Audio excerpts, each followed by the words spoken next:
Everyone needs you to take a second, take a knee. Huddle up, circle up, get in here. Travis, come on, man, get in here. We need a team meeting. Look, I know the game sucks right now. Feels like we're never going to get out of here. We're down, they're up, or we're tied. I'm not really sure. Coach Bartlett wasn't really paying attention and lost fucking count, so it's kind of whatever right now. Plus, the crowd in the bleachers is starting to get into like a pissy chaos kind of mood. Jack's dad is, this is fucking sweet, whatever this is. You guys can hear that, right? Like, I'm not doing a bit. You guys can hear the music, right? I did an edible a little while ago. Oh, good. Okay, thank God. Jokes. I know the crowd is in like a pissy chaos kind of mood. Jack's dad is pacing behind the bleachers, yelling at some work thing. Brenda's mom is chewing out the umpire, and Danica's mom has publicly folded her jacket on her lap, signaling she's no mood because she heard Danica use the F word, and now we all have to pay for it. It sucks. But here's the thing, guys. Game always sucks. It's always gonna suck. Life sucks. You wait around forever, you never know the score, and the crowd will eventually get pissy. That's the game. Even when it's been an awesome day, stuff eventually will suck. Even people who have had a perfect game for a long while will eventually have a shit at bat, and that's going to sting, and it's going to hurt, and it's going to make you want to snap from the pressure of keeping it together. But that's never going to change. It's what we're up against, and have always been. Which is why we go for pizza after the game, regardless who wins, because it's noble as shit you even kept the ball going and the panda-fucking-monium of it all. But what we're not going to do is lose our shit. Humans. Humans.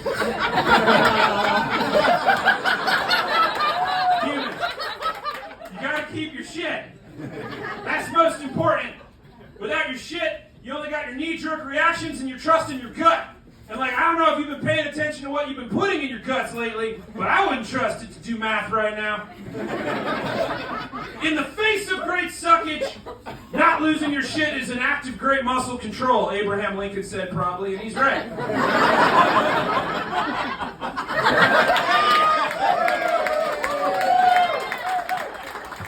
We gotta tighten up, brace, and maintain. Even though this metaphor is losing a little ground, because in reality, you should shit. Like, get that out of you. Like, it's a really bad idea to keep your actual shit in. That's in the Bible, you guys. But we got protocol for that. We have designated shit-losing areas. And I don't know about you, but sometimes I gotta shit, but I'm on a bus, and fuck, I care about people. Now, we all know what's coming. And if you don't, I'm sorry to break the news to you this way, late in the game, but don't lose your shit. Hold tight and maintain. Because in 1 week, it's going to be March. No. That means March Madness, in which every bar you enter shall be blaring basketball, or in some cases, sneaking it without the sound on, leaving the idea of having a relaxing shot and a beer totally moot, because at any moment, you can hear somebody at any random time just go, yeah!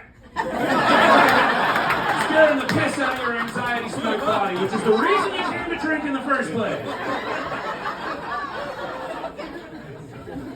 There's also March 17th, or St. Patty's Day as it is known in the group chat, when the Emerald Bedlam will descend upon the streets, blocking exits, greening the beer, ringing that one song by the Dropkick Murphys in the atmosphere, totally torquing you off because they ruined other songs!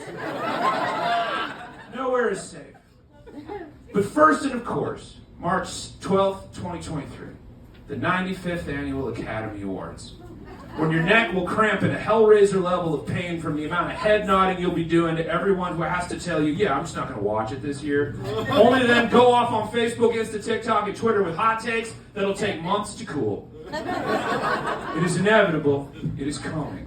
It is almost already here. But we're not going to lose our shit. We're going to maintain. Now, I know you've heard the rumors. And if you haven't, I'm sorry to be the one to tell you this so late in the game. But the Academy of Motion Picture Arts and Sciences have announced that this year they're going to be instigating a, quote, crisis team to prevent any incidents during the 95th Academy Awards.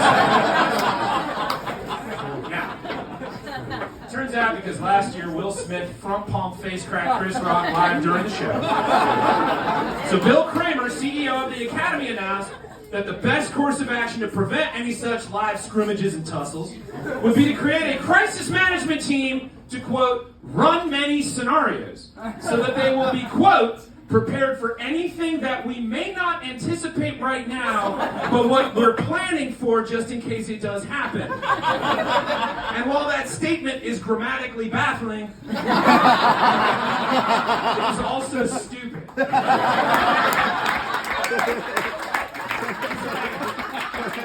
Like, I don't know if you've ever been to a party with theater people. How the hell are you going to wrangle an elite congregation of A-list actors who literally have Oscar-nominated emotional moments together with unlimited Insta, TikTok, Twitter opportunities to further their brands, and then give them a shitload of tequila and whatever designer shit the Hollywood aristocracy is doing these days? I heard in Variety it's just a snack bag of high-end shrooms to promote The Last of Us, but my sources would probably lie.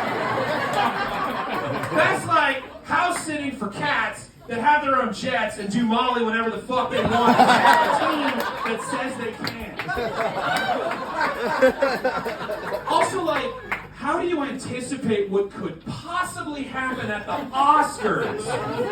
Is there like a room of precogs like in Minority Report? Just like mainlining TMZ 24/7 to like calculate the odds Johnny Depp is going to show up dressed like the aunt that never had kids and then take his sweet time presenting because he's kind of toasted on bourbon. By the way, if that happens, that's a bingo on my card.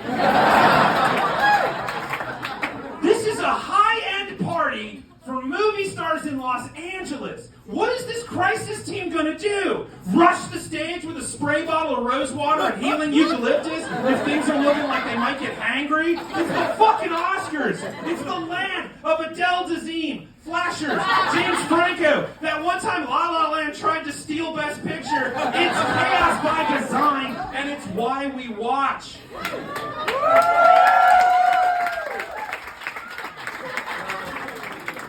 If you're wondering if the Hollywood Midlife Crisis Committee has already sprung into action to keep the Hollywood elite in line, worry no more, kids, because they have.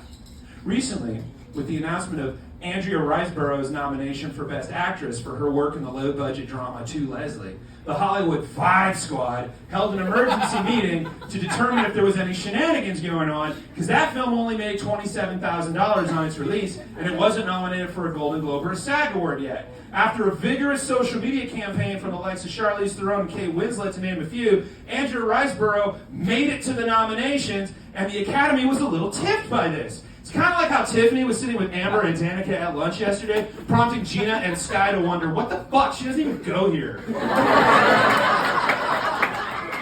I couldn't possibly believe that Andrea Riseborough's performance was overlooked because it was a low-budget film that can't afford the campaign funds that most of the big movies use to get nominated, and so a bunch of higher-ups in Hollywood figured they could do a grassroots thing on social media to get her on the ballot because she deserves it. No!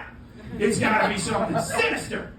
Quote, seems hilarious that the surprise nomination, meaning tons of money, wasn't spent to position this actress of a legitimately brilliant performance as being met with an investigation. So it's only films and actors that can afford the campaigns that deserve recognition? It feels elitist and exclusive and frankly very backward to me, said the original Wednesday Addams Christina Ricci.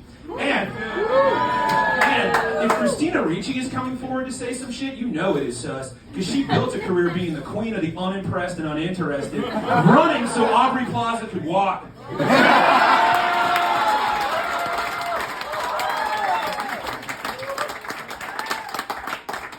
Now, who knows what is in store for this already wild and weird tradition of rounding up a bunch of celebrities in a room with booze and cameras so they can win honors decided by committees decided by other members of said committees. No poll voting, no democracy. It's like being elected president of your own birthday party.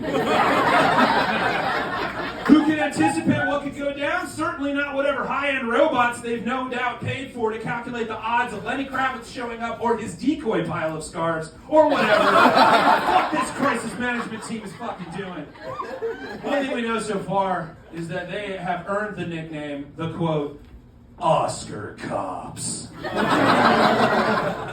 And that brings me to my point and why we're taking a knee.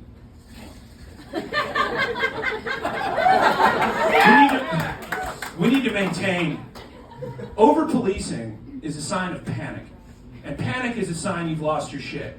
And what are we not going to do? Lose our shit. Why? Because we're still in the game. Even if it's getting confusing and chaotic, we're going to maintain, and then there's going to be pizza afterwards. Yeah, you don't have to watch it, but fuck that, I want to watch it. I want to see my favorites all jammed in a room together looking fine, flirting with each other, ripped on whatever, they're fucking speaking their minds on the internet to remember for all time.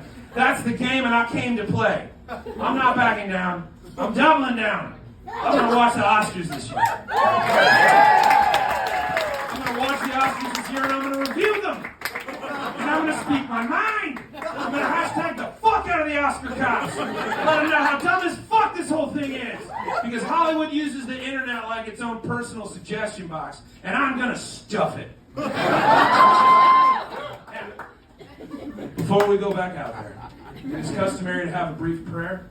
But in a world where a notoriously intolerant organization like the Academy deciding instead of just like having venue security, they're going to form a team of attitude adjusters to keep the Oscars cool, then there is no God to pray to. So, get out there, maintain, and play the game, because that's why we're here. Okay, fuck this on 3. 1, 2, 3.